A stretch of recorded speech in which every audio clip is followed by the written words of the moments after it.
پھیر کے کھڑا ہو گیا, اور جب منہ پھیر کے کھڑا ہوا تو فوراً اللہ نے اس کی شکل بگاڑ دی, جو نورانی شکل تھی نا اس کی, وہ فوراً بگڑ گئی. اور فرشتوں نے جب سر سجدے سے اٹھایا دیکھا کہ اس کی شکل بگڑ گئی, تو فرشتوں نے, اللہ رب العزت نے تو ایک ہی سجدے کا حکم دیا تھا, فرشتوں نے فوراً دوسرا سجدہ کیا, انہوں نے دوسرا بھی کیا. اور دوسرا کیوں کیا؟ شکر کے طور پہ کہ اللہ تو نے ہمیں بگڑنے سے بچا لیا. اللہ نے اس سے کہا نکل جا, تو اب میرے نبی کا گستاخ ہے, نکل جا. اللہ نے اس کی عبادتیں نہیں دیکھی, 80,000 سال تک اس نے عبادت کی, اللہ نے اس کی عبادت نہیں دیکھی, اس کو نکال دیا. اس نے کہا اللہ میں تو نکل جاؤں گا. اس نے کہا ٹھیک ہے میں نکل جاتا ہوں, لیکن تو مجھے مہلت دے, میں نے جو 80,000 سال تک عبادت کی اس کی مہلت دے مجھے. اللہ نے کہا کیا چاہتا ہے تو؟ کہتا ہے کہ مجھے کبھی موت نہیں آئے. کہا یہ تو نہیں ہوگا. تو کہا پھر مجھے مہلت دے کہ کچھ زندگی دے میری. تو اللہ نے کہا ٹھیک ہے, جب تک پہلی مرتبہ سور نہیں پھونکا جائے گا اس وقت تک میں تجھے زندگی دوں گا. یعنی قیامت تک اس کو زندگی دی. اس نے جیسے زندگی کا سنا تو اس نے اللہ کو چیلنج کر دیا, کہا کہ میں تیرے بندوں کو, یہ جو اس آدم سے جو لوگ پیدا ہوں گے نا, میں ان کو بہکاؤں گا. اللہ نے کہا جا, تو سب کو بہکائے گا, لیکن جو میرے مخلص بندے ہیں تیرا داؤ ان پہ نہیں چلے گا. تو اس نے اللہ سے منہ چلانے شروع کیا. اس نے کہا میں آگے سے بھی آؤں گا, میں پیچھے سے بھی آؤں گا, میں دائیں سے بھی آؤں گا, بائیں سے بھی آؤں گا, میں چاروں طرف سے آؤں گا اور تیرے بندوں کو بہکاؤں گا. اللہ نے کہا جا, تو چاروں طرف سے بہکائے گا نا, مگر تو نے 2 سمت چھوڑ دی, ایک نیچے اور ایک اوپر. تو وہ جب زمین پہ گڑ گڑا کے سجدہ کرے گا تو میں اس کو معاف کر دوں گا, اور جب وہ ہاتھ اٹھا کے دعا کرے گا تو بھی میں اس پہ کرم کی بارش فرماؤں گا. تو 4 طرف سے بہکائے گا, 2 سمتیں تو نے چھوڑ دی, اور میں وہ 2 سمتوں سے اس پہ کرم کروں گا. ایک تو سجدہ کر کے گڑ گڑانے والے پر, اور ایک تو دعا کر کے گڑ گڑانے میں معاف کر دوں گا. تو کتنا بھی بہکا میں اس کو معاف کر دوں گا. پھر اس کے بعد اللہ نے اس کو جنت سے نکال دیا. وہ جنت سے نکل گیا.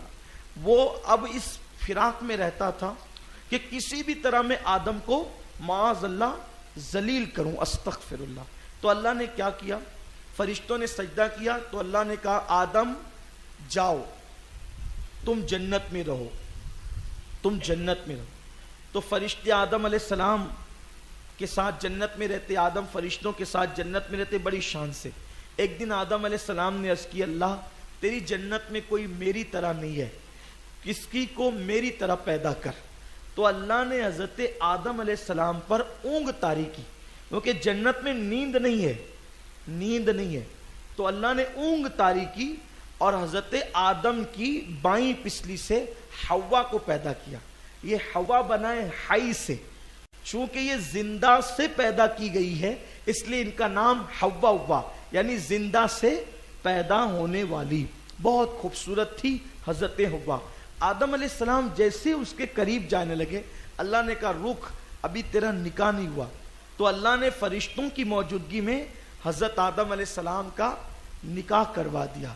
اب آدم علیہ السلام جب پھر قریب جانے لگے تو اللہ نے کہا ابھی رک, ابھی مہر ادا کر. تو آدم علیہ السلام نے کہا کیا مہر ہے؟ تو فرمایا میرے محبوب پہ درود پڑھ. آپ بھی اپنے بابا آدم کی سنت پہ عمل کرتے ہوئے درود پڑھ دیں.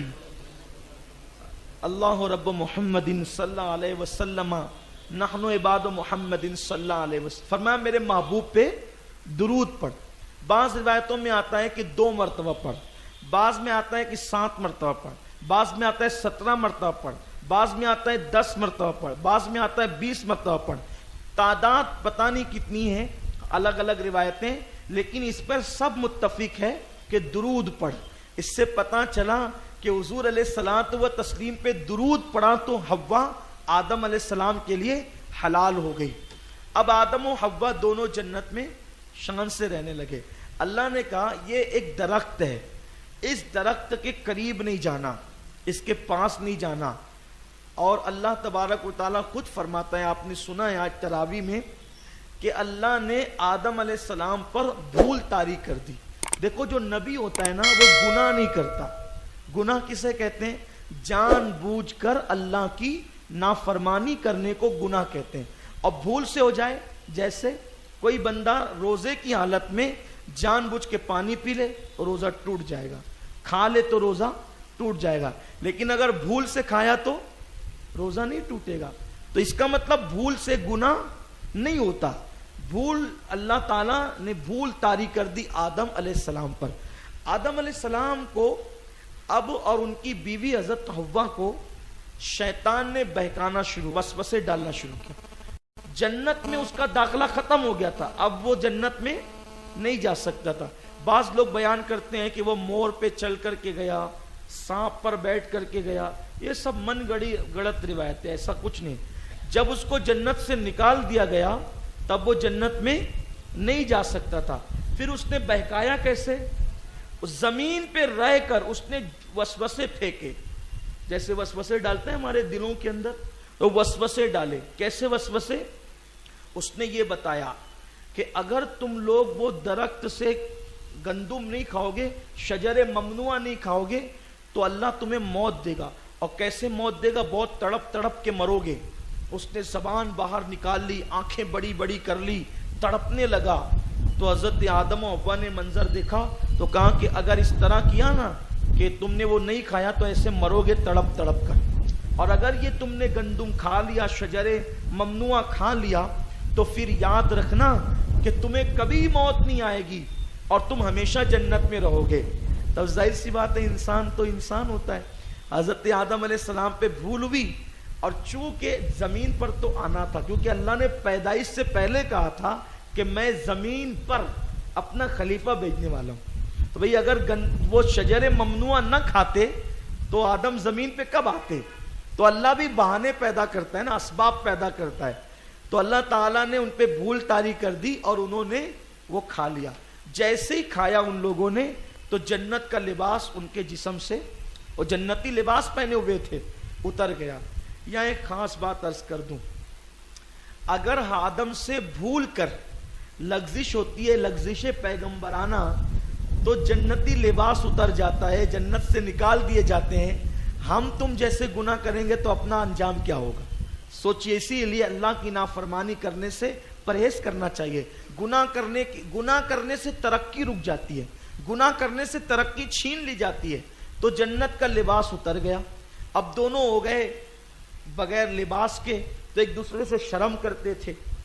اللہ نے کہا کہ تم نے بھول کی، اس لیے اب تم زمین پہ جاؤ۔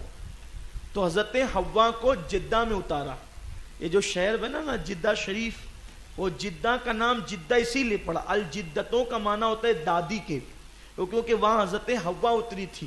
اور سراندیپ پر یعنی سری لنکا جو ہندوستان تھا پہلے، اس وقت وہ سری لنکا نہیں تھا، وہ ہندوستان ہی تھا۔ تو وہاں اللہ نے آدم علیہ السلام کو اتارا۔ ابھی بھی جس پہاڑی پر آدم علیہ السلام کو اتارا گیا تھا، اس پہاڑی پر ابھی بھی آدم علیہ السلام کے قدم کا نشان موجود ہے، ابھی بھی آپ کے قدم کا نشان موجود ہے۔ تو آپ اترے، اور اترنے کے بعد بہت روتے تھے، بہت وحشت ہوتی تھی آپ کو۔ آدم علیہ السلام تقریباً 200 سال اور ایک روایت کے مطابق 300 سال تک روتے رہے۔ اندھیرا تھا، تاریکی تھی، دل نہیں لگتا تھا، کیونکہ جنت میں نور تھا، روشنی تھی۔ اب آدم علیہ السلام پریشان ہیں، 300 سال ہو گئے روتے روتے، یا 200 سال ہو گئے۔ آپ کے آنسو بہنے سے پانی کے چشمے جاری ہو گئے۔ پرندے اس میں چونچ ڈالتے اور کہتے کیا مزیدار پانی ہے۔ تو آدم علیہ السلام کہتے یہ ایک ندامت کے آنسو ہے جس کی لذت تم محسوس کر رہے ہو۔ تو پھر آدم علیہ السلام نے ایک دن اللہ سے عرض کیا، میرے اللہ، کہ جس محمد پر تو نے نکاح کے وقت درود پڑھوایا تھا، اور جس کا نام تو نے عرش پہ اپنے نام کے ساتھ لکھا تھا، اور جس کا نام تو نے جنت کے دروازوں پر اپنے نام کے ساتھ لکھا تھا، مولا اسی محمد کا واسطہ تو مجھے بخش دے۔ تو اللہ کی رحمت نے مسکرا کر کے کہا، آدم تو نے کیسے جانا یہ نام؟ تو عرض کی، مولا میں نے عرش پہ دیکھا تھا، جنت میں دیکھا تھا، حوروں کی پیشانیوں پہ دیکھا تھا، میں سمجھ گیا یہ تیرا محبوب ہے۔ ارشاد ہوا، ارے تو نے اپنے لیے مغفرت مانگی، آدم اگر تو اس کا نام لے کر اپنی تمام اولاد کے لیے مغفرت مانگتا تو میں سب کو بے حساب جنت عطا کرتا۔ پھر حضرت جبریل علیہ السلام آئے اور آپ نے اذان پڑھی تو اندھیرا دور ہو گیا دنیا سے اور اجالا ہی اجالا ہو گیا. تو حضرت آدم علیہ السلام نے شکر کے طور پر 2 رکعت نماز ادا کی. کب؟ اندھیرا دور ہوتے وقت اور اجالا آتے وقت. تو اللہ کو آدم کی ادا اتنی پسند آئی کہ اللہ نے اسی کو نماز فجر بنا دیا. یہ جو نماز فجر ہے نا، یہ سب سے پہلے حضرت آدم علیہ السلام نے پڑھی ہے. تو آدم علیہ السلام نے نماز پڑھی. حضرت مولا علی فرماتے ہیں، مولا کائنات، کہ ہندوستان کے پھل اتنے لذیذ کیوں ہوتے ہیں؟ ہندوستان کے پھل اتنے لذیذ کیوں ہوتے ہیں اور ہندوستان کے میوے اتنے خوشبودار کیوں ہوتے ہیں؟ اور فرمایا کہ آدم علیہ السلام جب جنت سے اترے تو اپنے بدن پہ جنت کے پتے باندھ کر اترے تھے. تو جیسی زمین پہ تو ہوا چلی تو جنت کے پتے اڑ گئے، اور جس درخت پہ گئے تو اس درخت کے اندر خوشبودار میوے پیدا ہونے لگے. آدم علیہ السلام جب جنت سے آئے تھے تو ایک عصا لے کر آئے تھے، 10 فٹ کا عصا. وہی عصا حضرت موسیٰ علیہ السلام تک پہنچا. اور آپ 3 اوزار لے کر آئے تھے. 3 اوزار. ایک تھی جس کو اردو میں سڑسی کہتے ہیں اور ہم اپنی زبان میں اس کو سانسی کہتے ہیں. یہ جنت سے آئی ہے سانسی. آدم علیہ السلام اس کو جنت سے لے کر کے آئے تھے. 3 اوزار تھے، کیونکہ آپ کو دنیا میں آ کر جنت میں تو ایسے ہی ملتے تھے نا کھانے پینے، فرشتے لا کر پیش کرتے تھے. لیکن آدم علیہ السلام کو پتا تھا کہ دنیا میں جائیں گے تو آپ خود ہی کما کر کھانا ہے. تو آپ سانسی لائے. سانسی سمجھ گئے نا؟ سانسی لائے تھے اور ہتھوڑا لائے تھے. ہتھوڑا. اور ایک اوزار اور لائے تھے جس کو آپ کڑہاڑا کہہ سکتے ہیں. یہ 3 اوزار آپ دنیا میں لے کر آئے تھے جنت سے. تو آپ کی توبہ جب قبول ہو گئی تو آدم علیہ السلام کو ابھی 300 سال تک کے اپنی بیوی کی یاد ہی نہیں آئی. اللہ ہی اللہ روتے ہی رہے. اور توبہ قبول ہو گئی، اللہ تعالیٰ نے دعا سن لی تو بیوی کی یاد آئی.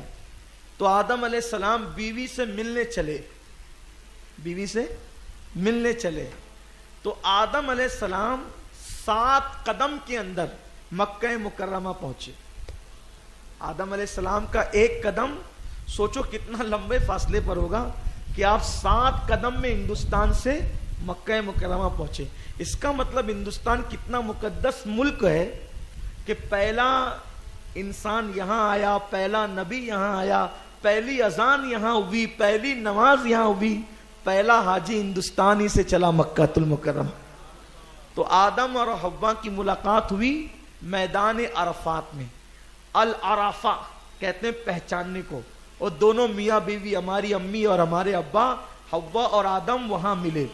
دونوں وہاں ملاقات ہوئی دونوں کی، اور دونوں وہاں پر ملے. اللہ تعالیٰ کی بارگاہ میں بہت خوشی کا اظہار کیا. وہ تاریخ تھی ذی الحجہ کی 9 تاریخ. اسی لیے سب حاجی حجن وہاں پر جا کر جمع ہوتے ہیں اور سب کی مغفرت کا پروانہ ملتا ہے. پھر آدم علیہ الصلوۃ و تسلیم حضرت حوا کے ساتھ رہنے لگے. آدم علیہ السلام پہلے پہل کپڑا بننے کا کام کرتے تھے. پہلے پہل آپ کا کام کیا تھا؟ کپڑا بنتے تھے آپ. اسی لیے جو لوگ کپڑا بنتے ہیں نا، جو کپڑوں کا کاروبار کرتے ہیں، عام طور پہ وہ لوگ بڑے نرم دل ہوتے ہیں. پھر کپڑا بنتے بنتے آپ نے کھیتی باڑی شروع کی اور کھیتی باڑی کرنے لگے. آپ جنت سے آتے آتے کچھ بیج لے کر کے آئے تھے. جنت سے آتے آتے کچھ بیج لے کر آئے تھے. اب وہ بیج لے کر آئے تو رونا دھونا یہاں کر رہے تھے. تو بیج آپ بھول گئے. بھئی بیوی بھول گئے تو اب کیا یاد رہے گا؟ تو بیج بھول گئے. اور شیطان نے کیا کیا؟ چپکے سے ان بیجوں کو ٹٹولا اندھیرے میں. تو جن بیجوں پر شیطان کا ہاتھ پڑ گیا، وہ بیجوں سے جو پھل پیدا ہوئے وہ کڑوے ہو گئے. اور جن بیجوں تک اس کا ہاتھ نہیں پہنچا تو وہ میٹھے ہو گئے. اور وہ میٹھے ہی تھے سب. جیسے کہ آم ہے، جام ہے، کیلا ہے، انگور ہے، یہ سب میٹھے پھل ہے نا، وہاں تک اس کا ہاتھ نہیں پہنچا. اور جو کڑوے ہو گئے وہاں تک اس کا ہاتھ پہنچا. تو 3 قسم کے پھل ہے دنیا میں. ایک تو وہ جو انسان پورا کھا جاتا ہے، جیسے انگور کو لے لیں، پورا کھا جاتا ہے.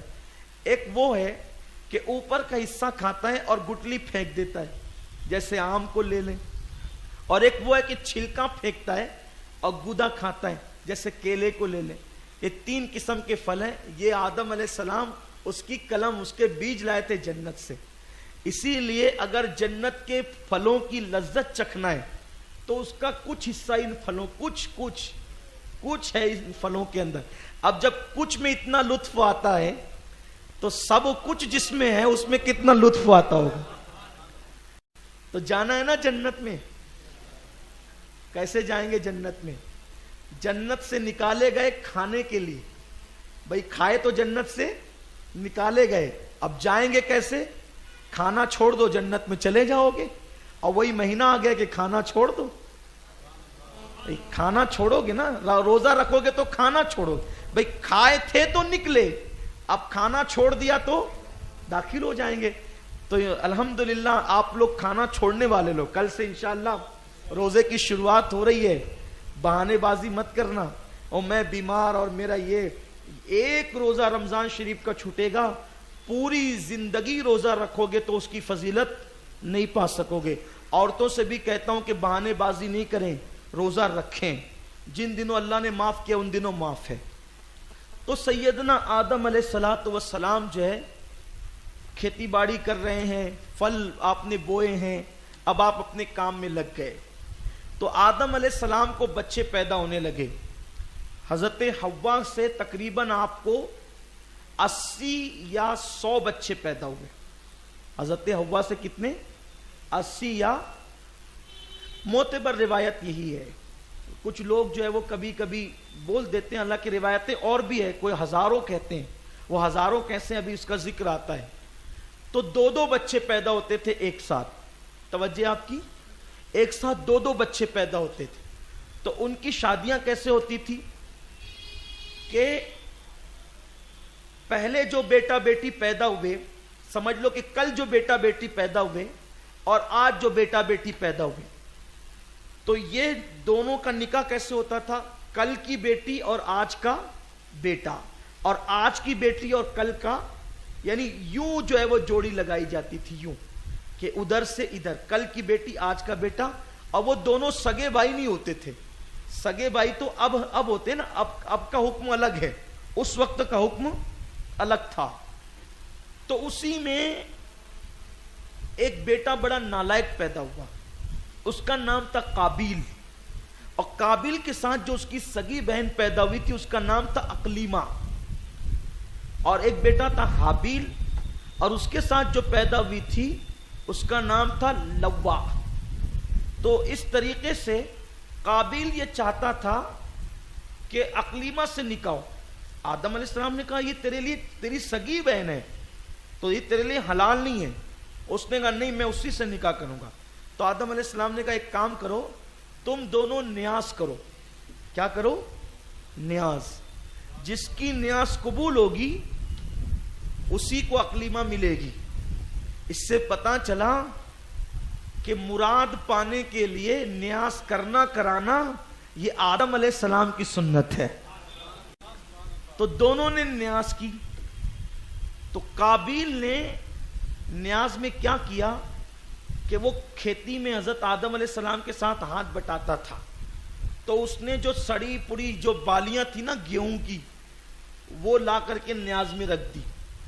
اور حابیل، حضرت حابیل نے کیا کیا، وہ بڑے متقی تھے، انہوں نے ایک فربا دمبا، یہ دمبا یاد رکھنا، فربا دمبا انہوں نے پیش کیا۔ آدم علیہ السلام نے ہاتھ اٹھا کے دعا کی۔ توجہ آپ کی، یہ تفسیر میں امام آلوسی سے عرض کر رہا ہوں آپ کے سامنے، ابن عباس کی تفسیر ہے۔ توجہ بہت خیال سے سنیے، آپ کو بڑے راستے ملیں گے انشاءاللہ اس تفسیر سے۔ اللہ تعالیٰ آپ کا دل کھولے گا، شرح صدر فرمائے گا۔ ادھر اس کی بالیاں رکھ دی گئی، ادھر ان کا دمبا رکھ دیا گیا، اور آدم علیہ السلام نے ہاتھ اٹھا کے دعا کی، اللہ تو جس کو اقلیمہ دینا چاہتا ہے تو اس کی نیاز کو قبول فرما۔ تو ایک آگ آئی اور وہ دمبا اٹھا کے لے گئی۔ اب آپ دیکھیے آدم علیہ السلام نے ہاتھ کہاں اٹھا کے دعا کی تھی؟ بالیوں کے اور دمبے کے سامنے. تب بتائیے کہ چیزوں کو سامنے رکھ کر فاتحہ پڑھنا، لوگ کہتے ہیں کس حدیث سے ثابت ہے؟ ارے پہلا آدمی فاتحہ پڑھ رہا ہے، دنیا کا پہلا انسان ہاتھ اٹھا کے دعا کر رہا ہے کہ اللہ اس نیاز کو قبول فرما. اگر جس کو تو اکلیمہ دینا چاہتے تو یہ جل بھن گیا کیونکہ اس کی قبول نہیں ہوئی. اس سے پتہ چلا کہ نظر و نیاز میں، قربانیوں میں جو چیز دیا کرو وہ سڑی پڑی گلی سڑی مت دیا کرو، بلکہ اچھی کوالٹی کی پیش کیا کرو. لوگ کیا کرتے ہیں، خود کھانا پکائیں گے گھر میں تو 80 روپے کلو کے چاول لائیں گے، اور اگر نیاز کرنی ہو تو جو سب سے ہلکا پھلکا ہے، یعنی اپنے لیے اچھا اور اللہ کے لیے گرا پڑا. دیکھو جب تم اللہ کے لیے گرا پڑا دو گے تو اللہ پھر تمہیں اچھا کیسے دے گا؟ اگر اچھا لینا ہے تو اچھا دیا کرو، اچھا دو گے تو اچھا ملے گا. دل کھول کے اللہ کی راہ میں دیا کرو. تو اس کو غصہ آ گیا. تو حضرت آدم علیہ السلام حج کو گئے ہوئے تھے. آدم علیہ السلام نے ہر سال حج کیا. آدم علیہ السلام نے، اللہ نے 1000 سال کی عمر آپ کو عطا فرمائی کم و بیش. آپ نے ہر سال حج کے لیے آپ گئے ہوئے تھے. تو اس نے آدم علیہ السلام کی غیر موجودگی کا فائدہ اٹھایا اور اس نے حضرت حابیل کو قتل کر دیا. اب قتل کر دیا تو سوچا اب کیا کروں؟ تو اس کا چہرہ سیاہ ہو گیا، کالا ہو گیا، اور تھیلے میں ڈال کر کے لے کے پھرتا رہا، تلاش کرتا رہا کہ کیا کروں کیا کروں کیا کروں. اللہ تعالیٰ نے 2 کووں کو بھیجا، اس کا ذکر قرآن میں ہے. 2 کوے آئے، دونوں نے آپس میں ایک دوسرے کو چوچ مارا کر کے لڑائی کی. ایک کوا مر گیا تو کوے نے اپنی چونچ اور اپنے پنجوں سے قبر کھودی اور اس میں دوسرے کوے کو ڈال کے مٹی ڈال دی. تو قابیل نے کہا کہ میں تو کوے سے بھی غیر گزرا کہ اپنے بھائی کو قتل کرنے کے بعد میں نے یہ کیا کیا، میں تو دفن بھی نہیں کر سکا. پھر اس نے قبر کھودی اور قبر کھودنے کے بعد اپنے بھائی کو دفن کیا. حضرت آدم علیہ السلام جب حج سے واپس آئے اور فرمایا کہ حابیل کہاں ہے؟ وہ کہا مجھے کیا پتا، آپ نے مجھے ذمہ دار بنایا تھا کیا حابیل کو سنبھالنے کا؟ تو آپ نے فرمایا کہ تیرا منہ کالا ہو گیا. اس وقت تک آئینہ ایجاد نہیں ہوا تھا. تیرا منہ کالا ہو گیا ہے، تو نے میرے بیٹے حابیل کو قتل کیا. اور جب حابیل کو قتل کیا قابیل نے تو وہ پاگل ہو گیا اور پاگلوں کی طرح ادھر ادھر بھٹکتا رہا اور اسی حالت میں اس کو موت واقع ہوئی. کہتے ہیں کہ اب دنیا میں کبھی بھی ناحق قتل ہوگا کبھی بھی تو اس کا عذاب قتل کرنے والے کو بعد میں ملے گا، پہلے قابیل کو ملے گا، کیونکہ قتل کی بنیاد اس نے رکھی. دنیا میں سب سے پہلے قتل اس نے کیا. یعنی جو بندہ جس برائی کی بنیاد رکھے گا، جب تک وہ برائی دنیا کے اندر موجود رہے گی اس کا عذاب اس کو ملتا رہے گا. جیسے کسی نے گھر میں ٹی وی لا کے رکھ دی، تب جب تک لوگ سیریل اور فلم دیکھتے رہیں گے وہ دیکھنے والوں کو عذاب تو ملے گا بعد میں، لیکن پہلے اس کو ملے گا جس نے لا کے رکھی. جس نے گانے کی سی ڈی لائی تو سننے والوں کو عذاب تو ملے گا، لیکن ان کے گناہ میں کوئی کمی نہیں ہوگی، لانے والے کو ملے گا. اس کا خاص خیال رکھیں، کوئی برائی کی بنیاد آپ نہ رکھا کریں. بہرحال پھر آدم علیہ الصلوۃ والتسلیم کی زندگی اسی طرح گزرتی رہی اور سیدنا آدم علیہ السلام کی زندگی میں تقریباً 1,00,000 پوتے پوتیاں ہو گئے. 1,00,000 پوتے پوتیاں ہو گئے. حضرت آدم علیہ السلام شان سے زندگی گزارنے لگے.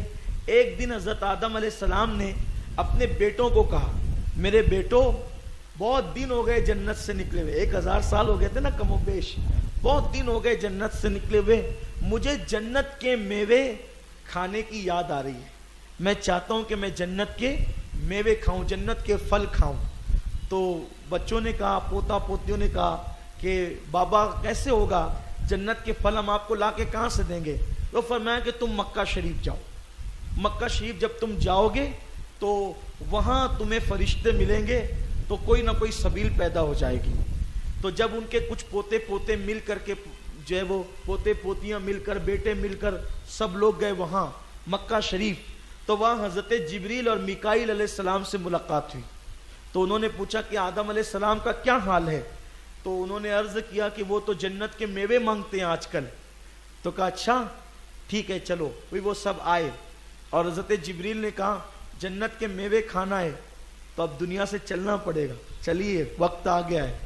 تو حضرت آدم علیہ السلام نے کہا اگر آ گیا وقت تو پھر چلتے ہیں. اور پھر حضرت آدم علیہ السلام کی روح قبض کرنے کے لیے حضرت اسرائیل آئے. تو اسرائیل علیہ السلام جیسے آئے تو حضرت حوا دیکھ کے ڈر گئی اور حضرت آدم علیہ السلام کے دامن میں چھپنا چاہتی تھی کہ حضرت آدم نے کہا حوا اب دور رہو, اب ٹائم آ گیا ہے جدائی کا, اب ہم چلے. اور اس کے بعد حضرت آدم علیہ السلام کی روح حضرت اسرائیل نے ملک الموت نے نکال لی. اس طرح سے تقریباً 960 سال کی عمر میں آپ کا وصال ہوا. 1000 سال کی عمر اللہ نے دی تھی, لیکن آپ کا وصال کتنی سال کی عمر میں ہوا؟ 960 سال کی عمر. کیوں ایسا ہوا؟ حضرت داؤد علیہ السلام کو اللہ نے دکھایا کہ یہ تمہاری اولاد میں سے, ابھی ان کی زندگی میں آئے گی یہ بات, یہ تمہاری اولاد میں سے. کہ اللہ اس کو تو نے اتنی کم عمر کیوں دی, 40 سال کی صرف عمر دی. تو اللہ نے کہا ہم نے 40 سال کی دینی تھی, 40 سال کی دی. کہا مولا میری عمر میں سے 40 سال کاٹ کے اس کو دے دے. تو اللہ نے کہا ٹھیک ہے, تمہاری 40 کٹ کر کے اس کو دے دیتے ہیں. تو 40 کٹ کر دی. تو جب 960 سال کی عمر میں ان کے لیے فرشتے آئے تو حضرت آدم نے کہا ابھی تو 960 ہی ہوئے, ابھی 40 باقی ہے. تو کہا آپ بھول گئے ہیں, 40 تو آپ کسی اور کو دے چکے ہیں.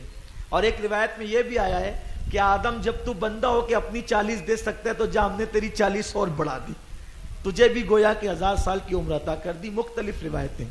تو آدم علیہ السلام کی روح نکلی.